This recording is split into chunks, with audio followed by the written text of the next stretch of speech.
Antes de partir para o assunto propriamente dito deste vídeo, eu quero fazer um serviço de utilidade pública. Eu não estou de cor-de-rosa à toa. Nós estamos no mês de outubro, mês de conscientização contra o câncer de mama. Porque o câncer de mama, se não é a doença que mais mata mulheres no mundo, é uma das. Acho que está em primeiro ou segundo lugar, né? Parece que primeiro parece que é câncer de mama, o segundo é câncer do colo do útero, ou então é a inversa. Enfim, são as duas doenças que mais matam mulheres no mundo: o câncer de colo do útero e o câncer de mama. E é uma doença que ataca os homens também, claro, em muito menor quantidade, mas enfim. Antes de tomar banho, ou mesmo no quarto, quando você estiver trocando de roupa, né, vá até o espelho, veja se não há algum caroço, algum nódulo, alguma mancha, alguma deformidade, se um seio não está maior que o outro, enfim. Olhe assim no espelho, levante os braços, veja se não tem algum caroço, alguma coisa, uma malformação. E aí você faz o tal do movimento aqui, levanta o braço, faz o movimento em círculo, das bordas da mama até o centro. Aí quando você chegar no centro, você aperta o mamilo para ver se sai algum líquido, alguma secreção diferente. Faz a mesma coisa do outro lado, faz movimento circular das bordas até o centro para ver se tem algum caroço, algum nódulo, alguma coisa diferente. A pálpebra, ver se tem sai algum líquido. Qualquer coisa errada que você vir em um dos seios ou nos dois, procure o médico imediatamente, o ginecologista, o médico que for, mas procure o médico imediatamente, porque isso pode salvar a sua vida. Agora vamos lá. O período intertestamentário, o que é? É um período, deixa eu ver aqui, eu peguei para falar a respeito desse assunto a Bíblia de Estudo de Genebra. Essa Bíblia que eu tenho já há muitos anos, na verdade foi um presente. Deixa eu ver, essa Bíblia aqui foi um presente. Acho que nem tem mais aqui, tá? Ah, tá. Minhas amigas, enfim. É para minha avó materna e a irmã dela. Foi presenteado dia 7 de março de 2005. Então, essa Bíblia aqui é do tempo meus avós maternos. E quando eu ainda era presbiteriano, essa aqui, as igrejas presbiterianas adotam essa Bíblia, né? Tanto que eu só uso essa Bíblia atualmente para consulta de eventos históricos, porque com relação à doutrina, porque muitos artigos, notas de rodapé dessa Bíblia aqui estão totalmente contrários com o que eu penso hoje a respeito do Evangelho. Então, eu só uso essa Bíblia aqui para consulta de eventos históricos, mais nada. E esse aqui, ó, se você quiser também saber a respeito do período intertestamentário, você pode ler esse livro aqui. Na verdade, esse livro é um livro em espanhol, é uma compilação de todos os livros desse autor, Flávio Josef, por Paul Meyer. Eu não lembro de que país que é. Só sei que é uma edição em espanhol que condensou todos os livros desse autor. São vários volumes, né? Antiguidade dos Judeus e Guerra dos Judeus. Então, mas o problema desse autor aqui é que o Flávio Josefo, ele era judeu ortodoxo protegido por Roma. Ou seja, além de ser judeu ortodoxo, ele era protegido por Roma. Mas mesmo assim, mesmo Flávio Josefo sendo judeu ortodoxo protegido por Roma, ou seja, muito do que ele escreve aqui é contraditório, é duvidoso, é difícil confiar nesse autor. Mas muita coisa que está escrita aqui tem fundamento histórico, tem comprovação histórica, mas assim, ele coloca muito das opiniões dele a respeito dos assuntos, e até mesmo no caso por exemplo, Amã, né, que queria enforcar Mardoqueu, mas no fim ele mesmo foi enforcado. Aqui ele parece como se tivesse sido crucificado, ou seja, Amã não foi crucificado, ele foi enforcado. Mas enfim, são coisas que Joséfo alterou ou deu a opinião dele para agradar os romanos, porque ele era protegido pelos romanos. Se ele escrevesse qualquer coisa que contrariasse os romanos, ele poderia até ser morto. Então ele escreveu muita coisa aqui para agradar os romanos e também para agradar os judeus ortodoxos. Mas mesmo assim, nós encontramos algo aqui a respeito de Jesus. Olha o que Flávio Josefo escreveu a respeito de Jesus Cristo. Aqui fala um relato que ele escreveu do ano 33, que foi o ano que Jesus morreu. Por este tempo, ou seja, no ano 33, entre os anos 30 e 33, depois de Cristo. Por este tempo viveu um homem sábio chamado Jesus, e sua conduta era boa, e era sabido que era virtuoso. Muitos dentre os judeus e das outras nações se fizeram discípulos seus. Pilatos o condenou a ser crucificado e a morrer. Mas os que haviam vindo a ser seus discípulos não abandonaram o discipulado. Informaram que se lhes havia aparecido 3 dias depois de sua crucificação e que estava vivo. Por isso, talvez tenha sido o Messias. Ou seja, ele não diz aqui que foi. Ele diz que talvez tenha sido. Acerca de quem os profetas disseram maravilhas. E a tribo dos cristãos, ou que eles chamam de seita, né? Seita do caminho, depois seita dos cristãos, enfim. E a tribo dos cristãos, assim chamada por ele, não desapareceu até o dia de hoje. Até o dia de hoje, no caso, dia que o Josefo escreveu isso aqui. E até 2023, continuando até hoje e continuará até a volta de Jesus. Mas, enfim, Flávio Josefo é importante porque ele mostra praticamente todo o período intertestamentário. Deixa eu ver aqui. Ele mostra todo o período intertestamentário desde... Deixa eu ver aqui. Destruição de Jerusalém, festa de Belsazar, Daniel na cova dos leões, regraça da Babilônia, Dario da Pérsia, Zorobabel, Esdras, até aí tudo bem, Neemias, cativeiro na Babilônia, de Esther aos Ptolomeus, a história de Esther, que aí entra Mardoqueu, né, que ele fala que Amã foi crucificado em vez de ser enforcado.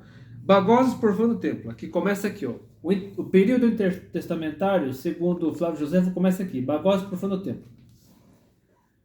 Deixa eu ver aqui.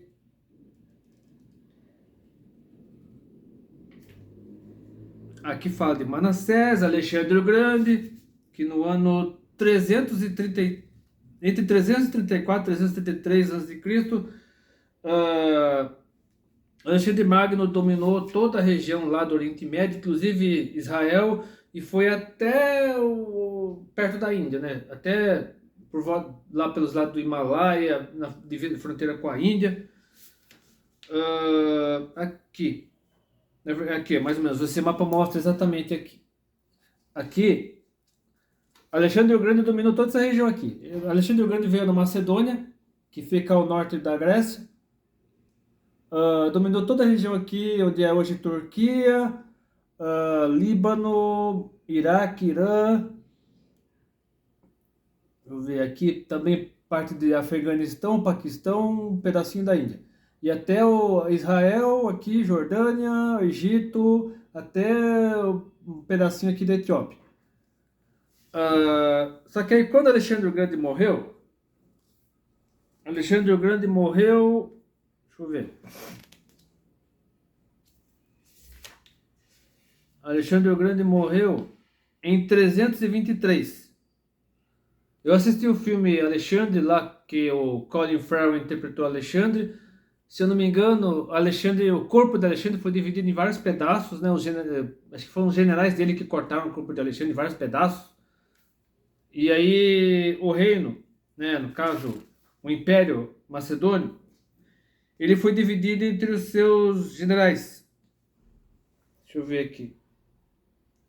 Antígono, Ptolomeu e Seleuco. Acho que é três generais. Antíoco, Ptolomeu e Seleuco. Antíoco ficou com a Macedônia. Ptolomeu ficou com o Egito, norte da Etiópia, Israel e Jordânia. E Seleuco ficou com a região de hoje é a Turquia, acho que o sul da Armênia, Iraque, Irã, Afeganistão e Paquistão. E pedacinho da Índia também. Só que aí, isso foi em, deixa eu ver, 301. O período helenístico, na verdade, está entre 333 e 164 a.C. Aí, o período ptolemaico, ou seja, de Ptolomeu e seus descendentes, é entre 301 e 200 a.C. Aí o Seleucidas, o reino Seleucida, no caso, que seria a maior parte do território que era de Alexandre o Grande, da atual Turquia até a divisa com a Índia, pedacinho da China também, né, o Tibete, eles acabaram anexando Israel, né, o antigo reino de Israel, Judá, tal. Isso entre os anos 200 e 164 a.C. Aí no ano 164, o que aconteceu? O ano 164 foi o período do, deixa eu ver, Antíoco IV Epifânio. Ele tentou suprimir a adoração judaica, ou seja, ele tentou impedir que os judeus continuassem adorando, né, ao único Deus verdadeiro e tal. Aí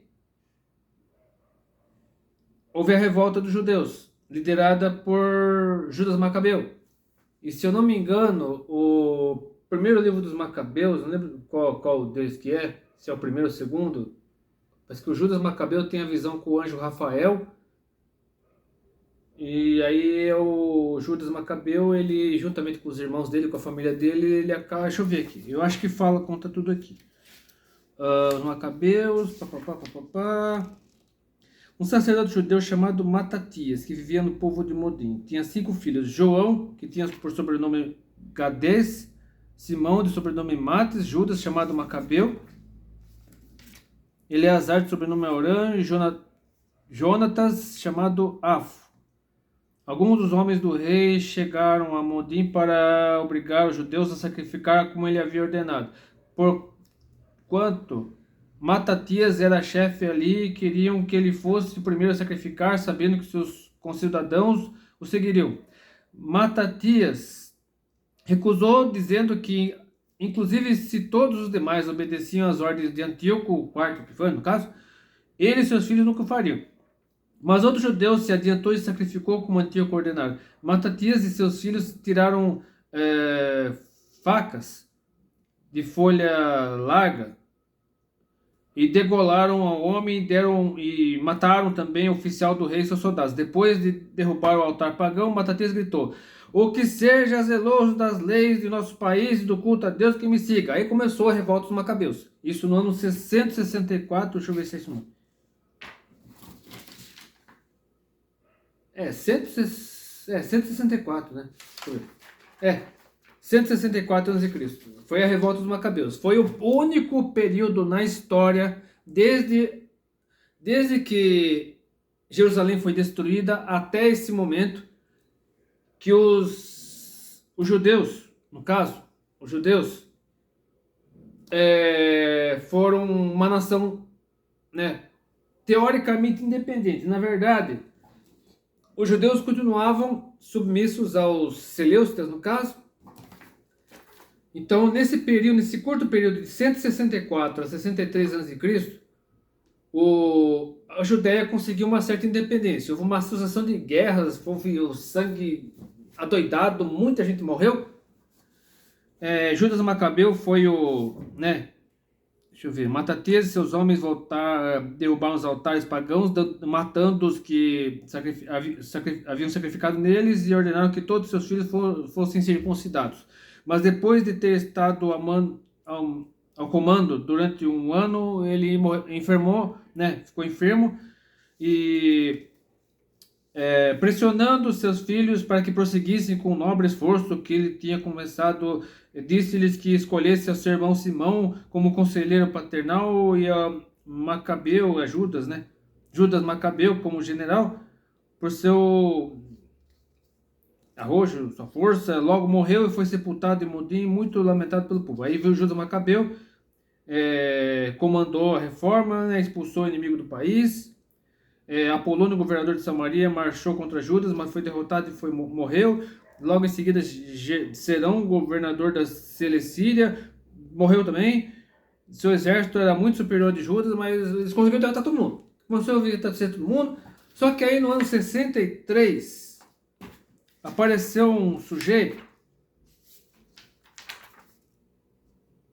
No ano 63 apareceu um sujeito. Aqui fala, quer ver? Judas Macabeus, vitórias de Judas, a morte de Judas, né? Judas, deixa eu ver como Judas morreu primeiro. Judas Macabeu, no caso. Quem que matou Judas? O Demétrio enviou Abáquides, acho que era general dele, a Judéia, com um exército de 20 mil infantes e 2 mil cavaleiros, acho que é isso, né? 20 mil homens de infantaria e 2 mil cavaleiros. Judas plantou seus reais, né, num povo chamado Berzeto, com só 1.000 homens. Mas quando os judeus viram a grande quantidade de seus inimigos, tiveram medo e muitos escaparam, ficando somente 800. Os que ficaram queriam que Judas se retirasse e se reagrupasse antes de atacar o inimigo, mas ele respondeu: que jamais o sol me veja dando as costas ao inimigo. Preferiria morrer nessa batalha antes que manchar minha honra. Bacchides conduziu seus soldados fora do acampamento e os dispôs em ordem de batalha. Logo fez tocar suas trombetas e atacou, e ambos os lados lutaram valentemente até o pôr do sol. Judas observou que Bacchides, junto com o grosso das tropas, das forças, né, estava lutando na ala direita do seu exército, pelo que tomou seus mais valentes guerreiros e se lançou contra o lado direito, o flanco direito, né? Rompeu suas fileiras e os obrigou a fugir, lançando-se em sua perseguição. Mas, entretanto, o flanco esquerdo do exército sírio virou para perseguir a Judas. Alcançando, rodearam a Judas e a seus homens. Ele os enfrentou e lutou, matando a muitos do inimigo, mas então ficou esgotado, caiu e morreu. Agora, o que aconteceu aqui? Aí tem Jonatas, né? Alexandre Balas, Demétrio Nicator, Trifão, Simão, João Hircano, Aristóbulo, aí, que é a dinastia dos Asmoneus, né? Alexandre Janeu. Aí a conquista romana, que corre no ano 63 a.C. Aí tem a guerra de Aristóbulo contra Hircano. Aqui, ó, esse aqui é o mapa dos... como é que fala? A árvore genealógica dos Asmoneus, que são os Macabeus, no caso, né? Que governaram a Judéia de 164 a 63 a.C. Aí que começa com Matatias, né? Asmão, Matatias, que tinha Simão, Judas, Jonatas, Eleazar e João. Aí Jonatas teve 2 filhos, né? Enfim, essa aqui, ó. Se você quiser pausar a tela, essa é a árvore genealógica dos Macabeus, que governaram a Judéia, né? A Judéia foi um país independente entre 164 e 63 a.C. Só que aí apareceu um sujeito, né? Tava tendo guerra lá, Aristóbulo contra Hircano, apareceu Pompeu, esse cara aqui, Imperador Pompeu, foi quem conquistou a Judéia, anexou a Judéia, né? Assim como todo o território de Israel ao Império Romano. E aí começou o domínio romano sobre a região, que permaneceu até os tempos de Jesus. Aí vem aqui Antípater e seus filhos, a morte de Antípater, Herodes e Fazael são feitos tetrarcas. Herodes aqui já é o Herodes o Grande. Deixa eu ver se é ele mesmo. Acho que é isso. Acho que é isso mesmo, Herodes. Aqui, deixa eu ver a primeira menção a Herodes aqui. Antípater, deixa eu ver, a primeira menção. Qual que é o tempo de Herodes? Antípater. Deixa eu ver aqui. Acho que tem a genealogia aqui de Herodes. Tem a genealogia aqui de Herodes. Deixa eu ver se eu acho. A genealogia não. A árvore genealógica, é isso. Árvore genealógica, aqui, ó. Antípater, isso mesmo. Antípater era o pai de Herodes, aqui, ó. Se quiser dar uma pausa na tela, aqui, ó. Dê uma pausa no vídeo. Assim você poderá ver, ó. Essa é a árvore genealógica da família de Herodes. Começa com Antípater, que se casou com Cipros. Acho que eles eram gregos, né? Tanto Antípater quanto Cipros eram gregos, né? Antípater se casou com Cipros e eles tiveram Fazael, Herodes, José, Feroras e Salomé. Tiveram 1, 2, 3, 4, 5 filhos. Aí Herodes ele se casou com 10 mulheres. Doris, Mariamne 1, Mariamne 2, Maltace, Cleópatra, Palas, Faedra, Elpis, uma filha de Salomé e uma sobrinha. Aí no caso, deixa eu ver aqui, Felipe, cadê o Felipe? Que Herodes se casou com a esposa de Felipe. Enfim, eu dei uma pausa aqui. Ah, não, Antipas, desculpa, Antipas, eu esqueci. Ó, Herodes o Grande. Herodes o Grande teve 1, 2, 3, 4, 5, 6, 7, 8. 8 filhos. E um dele. Ele de Maltace, né? Ele se casou com 10 mulheres. Aí de Maltace ele teve Arquelau, Antipas e Olímpias.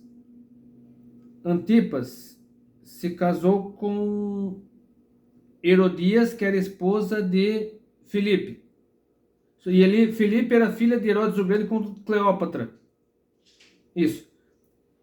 Filipe era filho de Herodes o Grande com Cleópatra e ele era casado com Herodias. Acho que é isso.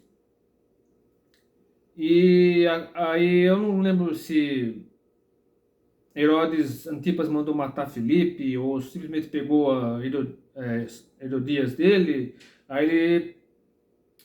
Aí foi lá João Batista acusar, né? Apontar, não é lícito. Depois que Herodias tinha ódio de João Batista, mandou matar. Mas é aqui, ó. A árvore genealógica de Herodes é essa aqui. Aí teve lá o período que é, no caso, os 4 Herodes mencionados no Novo Testamento são Herodes o Grande, né? Que teve 10 esposas, né? Que foi rei da Judéia até o ano 4 a.C., né? Que quando ele morreu, né? Ele morreu logo depois de ter mandado matar as crianças lá da Judéia, né? Porque descobriu que o Messias tinha acabado de nascer, né? No caso Jesus Cristo, e mandou matar todas as crianças para impedir que o Messias ocupasse o trono dele. Aí depois veio Herodes Antipas, né? Que mandou degolar João Batista, a mando de... Na verdade, Salomé, né, dançou para Herodes Antipas, né? Ele pediu qualquer coisa, até metade do meu reino. Aí Herodias, Salomé, como era submissa a mãe dela, né? Perguntou o que ela deveria pedir, né? Que aí ela falou para pedir a cabeça de João Batista. E aí vamos para deixa eu ver. Aí depois tem Herodes Agripa I. Herodes Agripa I era, deixa eu ver, filho de Herodes o Grande com Mariamne I. Não, desculpe. Ele era neto de Herodes o Grande. O Herodes Agripa I era neto de Herodes o Grande Herodes o Grande teve de Mariamne, ele teve Alexandre, Aristóbulo, Salampsio, Ciprus e um outro filho desconhecido. Aí no caso, Herodes Agripa I era filho de Aristóbulo, que era filho, por sinal, Herodes o Grande de Mariamne teve Aristóbulo, e Aristóbulo é pai de Herodes Agripa I, além de outros 4 irmãos. Aí no caso de Herodes Agripa I, ele morreu em 44 depois de Cristo, após ter mandado matar Tiago Maior. Ele mandou matar a espada Tiago Maior. Você vê lá no livro de Atos. Deixa eu ver. É Atos. Vou só confirmar aqui. Isso, Atos 12. Aí ele manda matar Tiago e prende Pedro. Aí Pedro é liberto lá da prisão pelo anjo, que passa, acho que, 16 soldados, enfim. Então aí Herodes Agripa I, ele faz um discurso lá, se exalta e cai morto, comido por bicho. E Herodes Agripa II é aquele Herodes Agripa que teve lá primeiro, acho que o Félix, depois o Festo, não lembro qual a ordem. Sei que no julgamento do apóstolo Paulo. Herodes Agripa II estava presente no julgamento do apóstolo Paulo. Era ele que governava a Judéia, né? No caso, ele morreu no ano 100 depois de Cristo. Era filho de Herodes Agripa I. Então ele aqui consta como rei de Calce, depois de Batané, Traconite, mas ele, enfim, era ele que estava no julgamento do apóstolo Paulo, antes de ser enviado para Roma. Mas aqui, após a conquista de Israel por Pompeu, o Israel passou a fazer parte do Império Romano. Entre esses anos 63 e 70 depois de Cristo, que anos 70 é quando Jerusalém foi destruída, né? De 63 antes de Cristo a 70 depois de Cristo, né? No ano 70 depois de Cristo, Jerusalém foi destruída e o templo foi destruído e tal.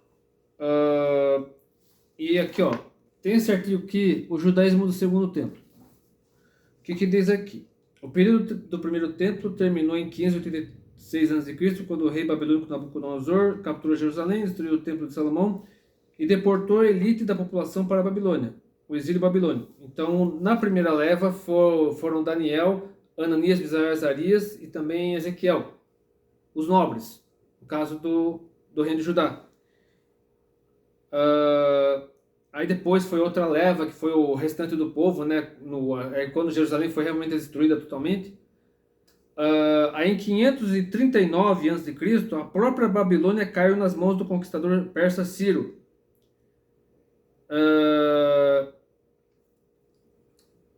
Que é assim. Aparece lá no livro de Daniel o banquete de Belsazar, lá com todos aqueles utensílios do templo de Jerusalém. Aí aparece escrita lá na parede, Mene, Mene, Tekel, Farsin. Aí Daniel, ele interpreta lá a mensagem. Aí logo que Belsazar se empolga, enche Daniel de presentes, né? Aí aparece Dario, que acho que era tipo um general de Ciro. Aí mata Bezalel, mata todo mundo e conquista a Babilônia para o Império Persa, que é o Império Persa, ele é de 539, vai de 539 a 333 a.C., que o ano 333 a.C. é o ano que Alexandre o Grande vence os persas e anexa o Império Persa ao Império Macedônio. Em 538 a.C., os exilados, no caso que estavam na Babilônia, foram autorizados a retornar a Jeúde e Medinata, como era conhecida a província persa de Judá. Ou seja, a Judéia, no Império Persa, era conhecida por Jeúde e Medinata. é comumente dito que o templo foi reconstruído no período de 520 a 515 a.C., mas parece provável que essa seja uma data artificial. Mas enfim, mas assim, o que acontece? Vamos agora para o tal do período de silêncio, né? Porque o tema deste vídeo é o silêncio de Deus no período intertestamentário. Por que Deus se silenciou? Porque se você fala nos livros de Esdras e Neemias, porque assim, o livro de Esther ele foi escrito por persas para relatar o que aconteceu lá com Esther, Mardoqueu. Não, então foi, eu acredito que foi assim. Deixa eu ver o que diz aqui sobre o livro de Esther, né, nessa Bíblia aqui de Estudo de Genebra. Vamos lá. Deixa eu esclarecer um negócio aqui. O que fala do livro de Esther? Porque o livro de Esther, ele é o livro daqueles que ficaram no Império Persa. Aqueles que não voltaram para Jerusalém, permaneceram na Pérsia, não voltaram para a Judéia. Para reconstruir Jerusalém, para reconstruir a Judéia, no caso, né? A Jeú de Medinata, né? Como era conhecida a Judéia na época. Deixa eu ver se aparece aqui. A linha do tempo. Parece que tem uma linha do tempo aqui. Deixa eu só ver se eu acho aqui. A linha do tempo entre a conquista da Babilônia, aqui, deixa eu ver, tempo da restauração, ó. Os reis persas no tempo da restauração, de 559 a 404 a.C. 404 é o ano em que começa o período do silêncio de Deus, no caso. Se quiser pausar o vídeo aqui para dar uma olhada, ó. 404 é o ano em que começa o período do silêncio de Deus, que é o período intertestamentário, vai do ano 404 até o nascimento de Jesus. Ou até o nascimento de Jesus, mas enfim. Eu já explico esse negócio aqui. Aqui, os reis do tempo da restauração são Ciro, no caso de 559 a 530, Cambises de 530 a 522, Esmerdes no ano 522, acho que governou só um ano e morreu, Dario I de 522 a 486, Xerxes I, ou Assuero, que é o marido de Esther, de 486 a 465, Artaxerxes I de 465 a 424, Xerxes II apenas no ano 424, e Dario II de 423 a 404, e 404 é quando começa efetivamente o silêncio de Deus, né? Quando não houve profecia, não houve nada. Houve apenas relatos históricos a respeito do período dos Macabeus, só que esse período dos Macabeus não os livros de 1º e 2º Macabeus não são livros, como é que fala? Eles são livros apócrifos, não são livros, não posso dizer, eles são livros, não são livros deuterocanônicos, uma coisa assim, não são livros inspirados pelo Espírito Santo, são livros meramente históricos, mais nada. Que mais? Deixa eu ver aqui. Deixa eu ver se eu já aqui, ó. Isso aqui. É isso que eu queria mostrar. Dei uma pausa no vídeo aqui para mostrar aqui o período de Esdras, Neemias e Esther. Aqui, ó. O período de Esdras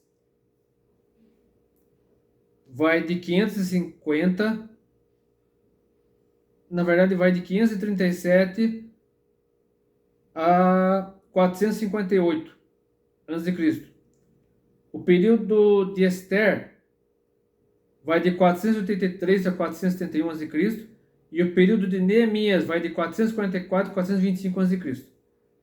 Então, Esdras e Neemias, o período de Esdras, né, vai desde o retorno do primeiro grupo exilado, que tem lá Zorobabel, o sacerdote Josué, aí depois o período de Neemias, é quando Neemias está lá em Suzã, né, que era a capital do Império Persa, né, na época.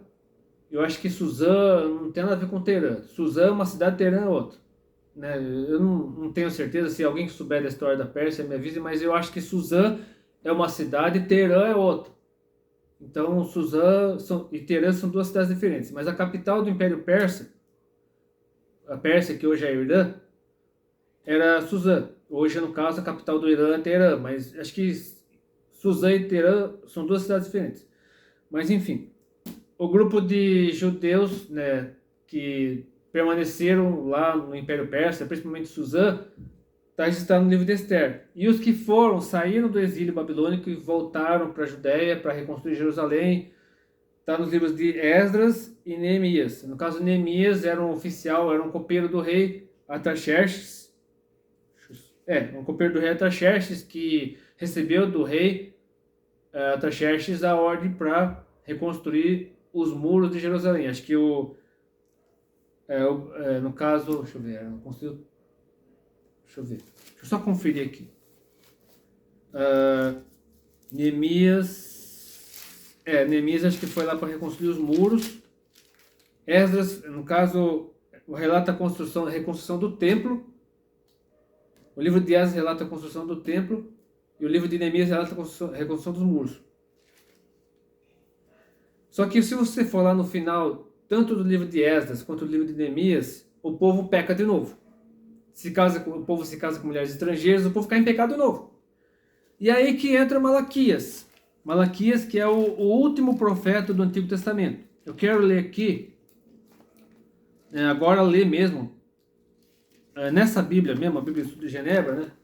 Que eu recomendo essa Bíblia somente para quem quiser saber fatos históricos ocorridos tanto no Antigo Testamento como no período intertestamentário e no Novo Testamento. Agora, com relação à doutrina, não leia essa Bíblia. Se você quiser saber a respeito da doutrina, especialmente a doutrina pentecostal, que hoje eu faço parte de uma igreja pentecostal, se você for atrás de doutrina, não leia essa Bíblia. Leia essa aqui. Ou então a Bíblia de Estudo Pentecostal. Essa aqui é a Bíblia Revista e Corrigida, né? Não tem nenhuma nota de rodapé, nenhum comentário, nada. Mas eu leia essa Bíblia mesmo, Revista e Corrigida, sem nada, sem comentário, sem nota de rodapé, sem nada. Ou então leia a Bíblia de Estudo Pentecostal, ou então alguma outra Bíblia que permita a interpretação do que está escrito na Bíblia de acordo com a ótica pentecostal. Mas se você quiser saber apenas a parte histórica, aí você pode ler essa Bíblia, porque essa Bíblia é bem detalhada com relação às partes históricas. Agora, com relação à doutrina, esqueça essa Bíblia. Não leia essa Bíblia. Agora, vamos lá. Deixa eu ver o que diz aqui em Malaquias. Vamos lá para Malaquias. Malaquias... vamos para o final do último livro do Antigo Testamento, aí depois vamos lá para Lucas.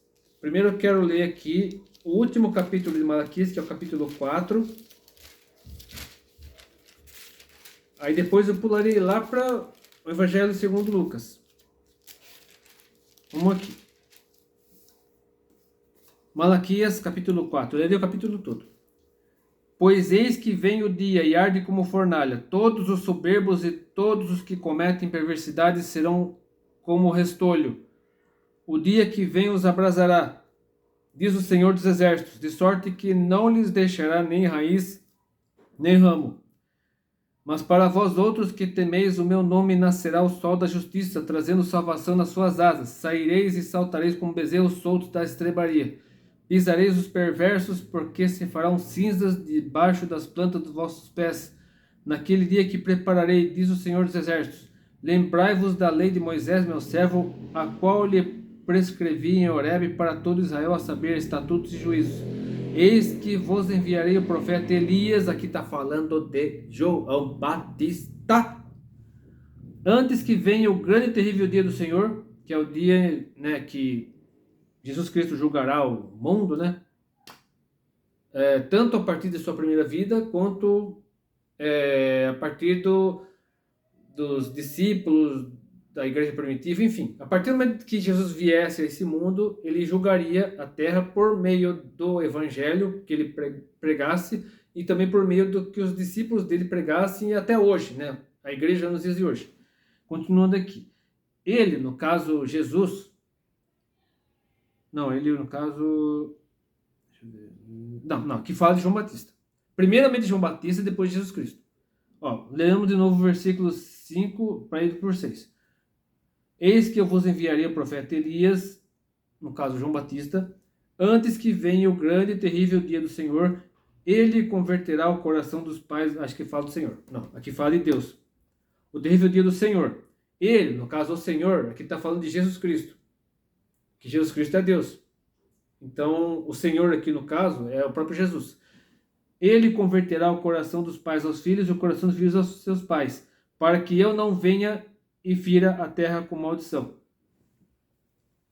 Então, aqui é uma profecia a respeito da vida de João Batista e da vida de Jesus Cristo. Agora, deixa eu ler esse mesmo trecho aqui na Bíblia Revista e Corrigida. Essa Bíblia aqui, no caso, é a Revista Atualizada. A Bíblia Estudo de Genebra é a tradução Revista Atualizada. E essa aqui é a Revista e Corrigida. Deixa eu ler o mesmo capítulo 4 de Malaquias na Bíblia versão Revista e Corrigida. Aqui. Porque eis a que aquele dia vem ardendo como forno. Todos os soberbos e todos os que cometem impiedade serão como palha, e o dia que está para vir os abrasará, diz o Senhor dos Exércitos, de sorte que lhes não deixará nem raiz nem ramo. Mas para vós que temeis o meu nome, nascerá o sol da justiça, e a salvação trará debaixo das suas asas, e saireis e crescereis como os bezerros do cevadouro. E pisareis os ímpios, porque se farão cinza debaixo das plantas dos vossos pés naquele dia que farei, diz o Senhor dos Exércitos. Lembrai-vos da lei de Moisés, meu servo, a qual lhe mandei em Horebe para todo Israel, e que são os estatutos e juízos. Eis que eu vos envio o profeta Elias, mais uma vez enfatizando que Elias aqui é João Batista, antes que venha o dia grande e terrível do Senhor. E converterá o coração dos pais aos filhos e o coração dos filhos aos seus pais, para que eu não venha e fira a terra com maldição. Agora vamos lá para Lucas. Eu lerei só o anúncio do nascimento de João Batista.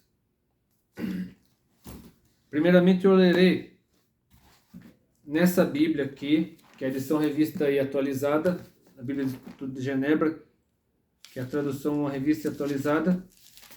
Depois eu lerei na revista corrigida. O que acontece aqui? Houve 400 anos de silêncio. De 404 ao ano 4. 400 anos, exatamente 400 anos. Desde o final do reinado de... deixa eu só confirmar aqui. Dario II. Acho que é Dario II.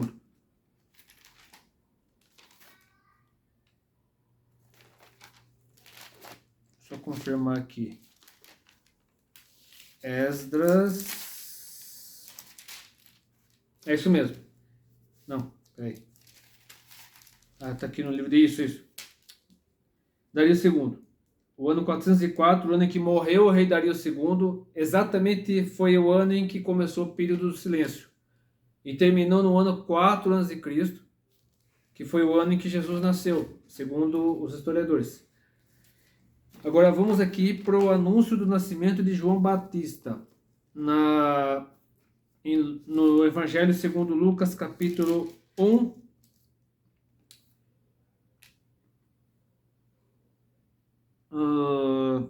de 5 a 23. Vamos lá. Lembra do 5 a 23.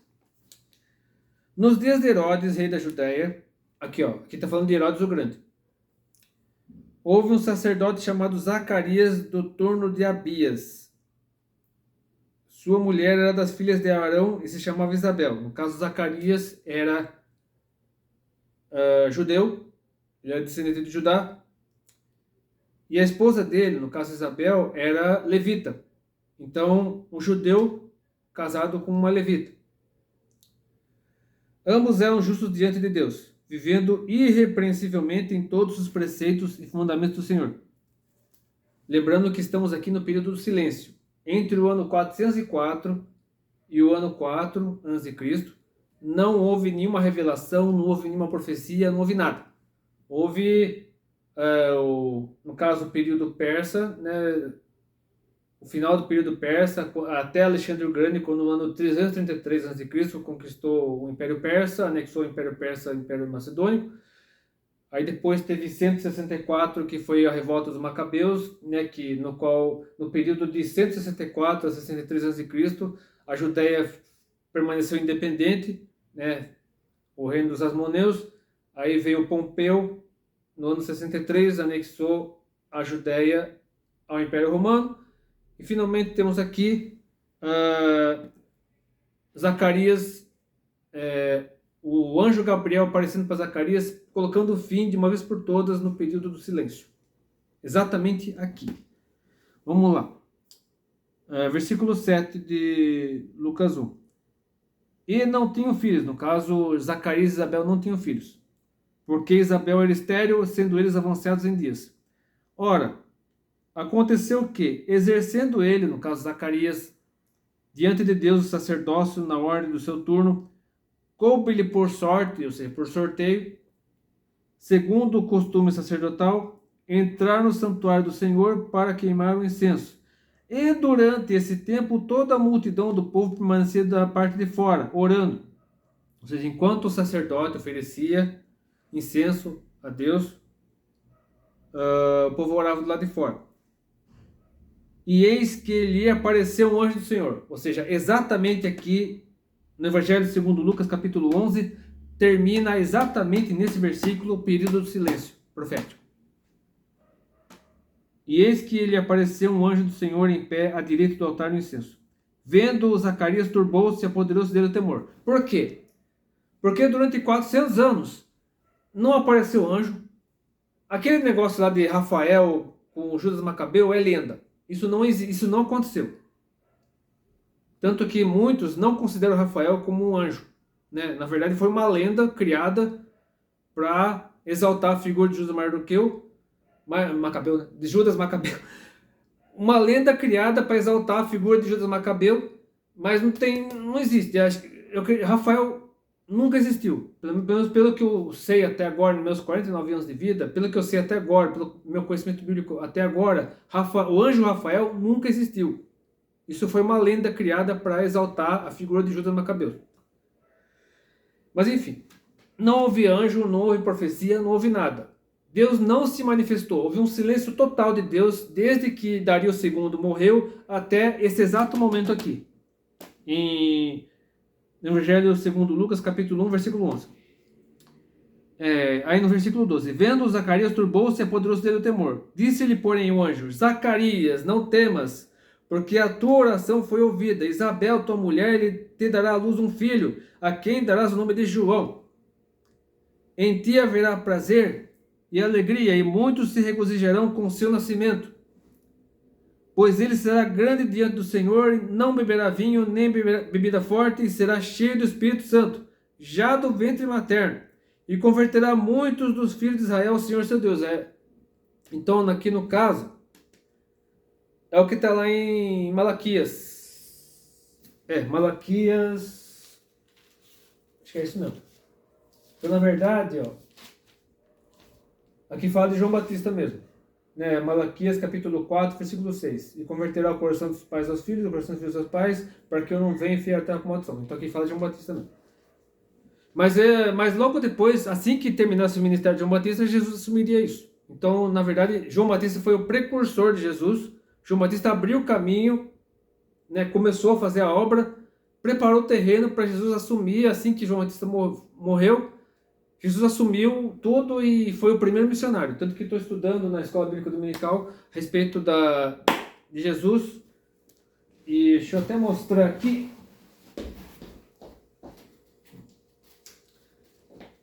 No domingo passado, no caso ontem, hoje é segunda-feira, dia 23 de outubro de 2023, e ontem nós estudamos a respeito de Jesus como o primeiro missionário. Missões transculturais no Novo Testamento, e Jesus é mencionado nessa lição como o primeiro missionário. E aí João Batista apenas preparou o caminho, era a voz que clamava do deserto. Acho que o Isaías profetizou, aqui, quer ver? Deixa eu ir lá, vai. Vamos lá para Isaías, vai. Só para dar mais verossimilidade a tudo isso que eu estou falando. Ah, eu sei que é o primeiro versículo. Vamos lá.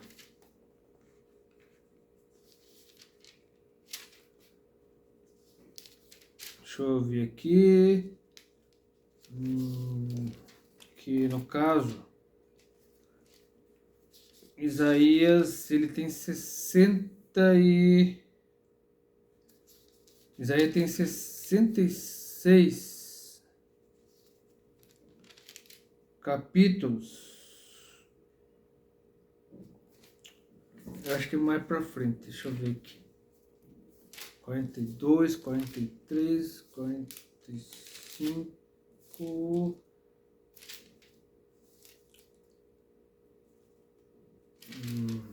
Calma que já tô chegando, já tô chegando.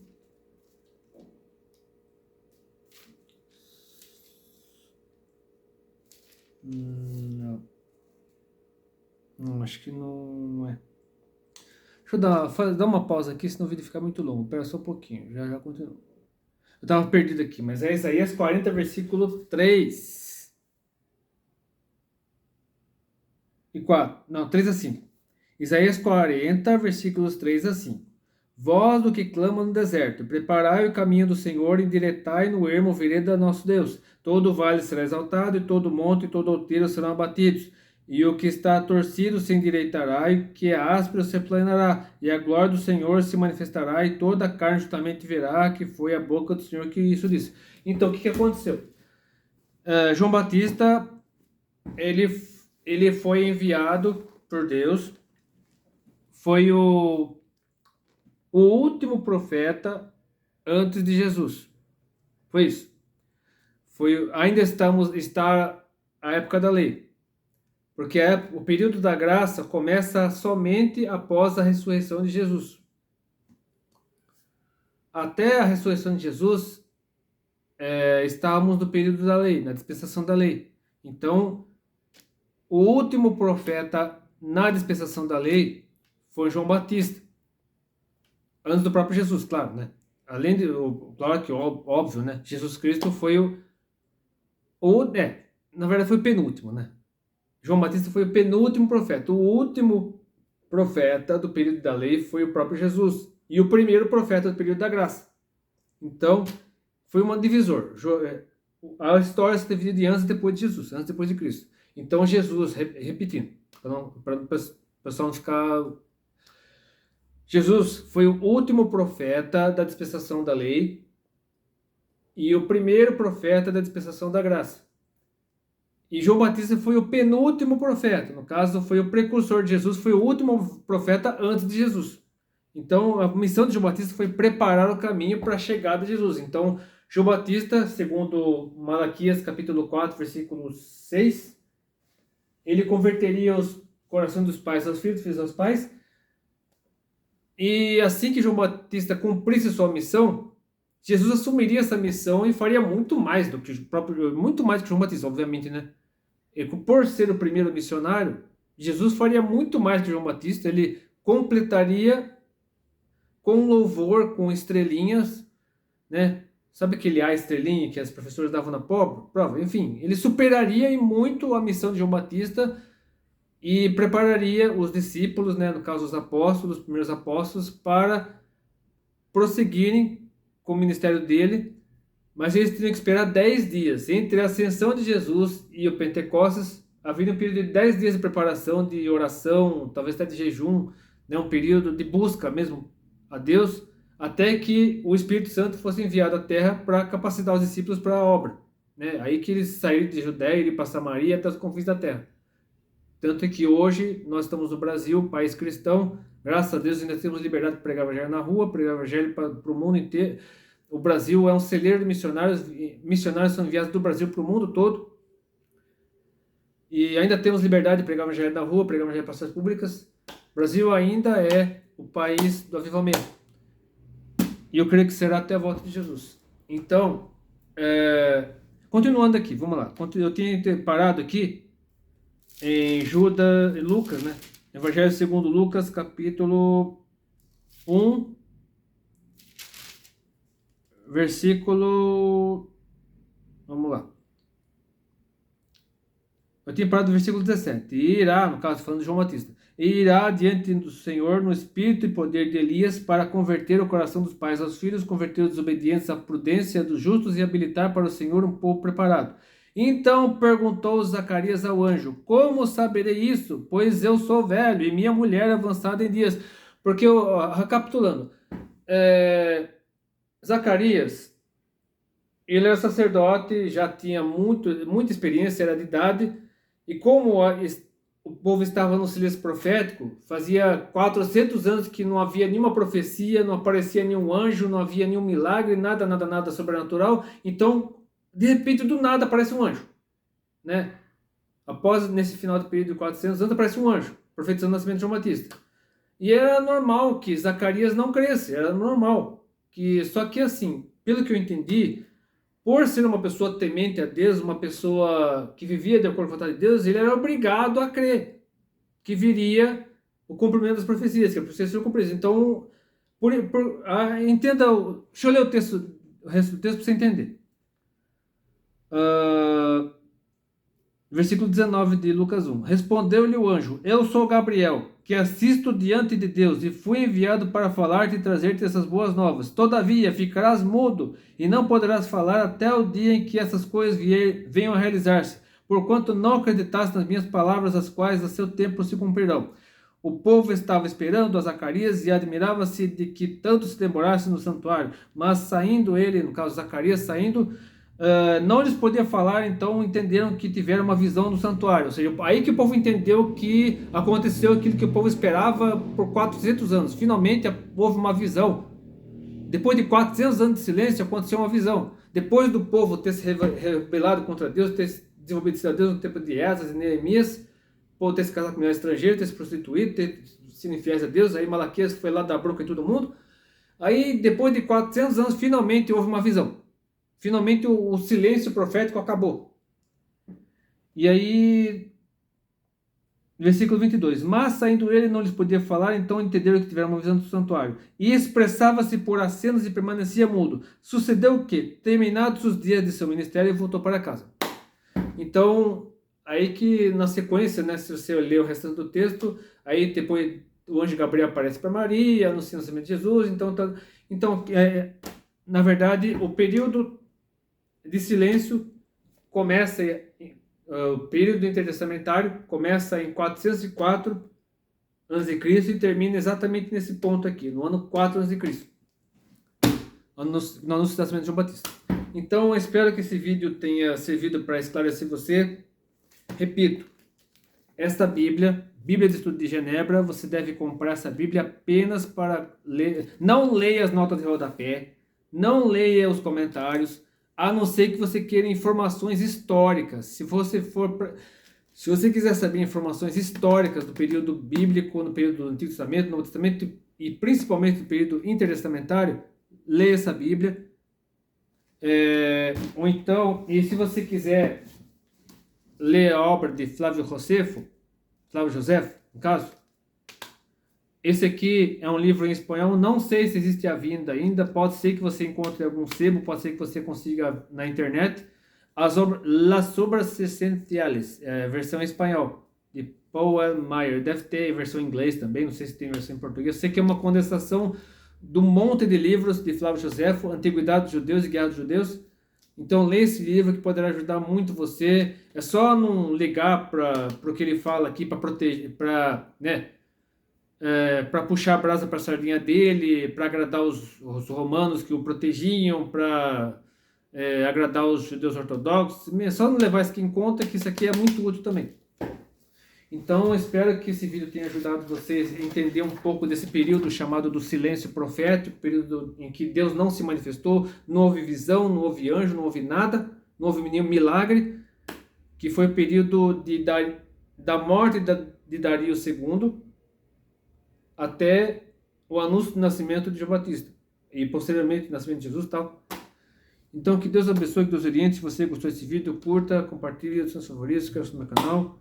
E não se esqueça de buscar na Bíblia que a Bíblia Sagrada seja a fonte de toda a informação que você quiser saber a respeito de Deus, que os livros auxiliares, né, os livros, os comentários bíblicos, concordância bíblica, sejam apenas auxiliares, mas mantenha-se fiel ao que está escrito aqui. Deus abençoe e até depois, se quiser.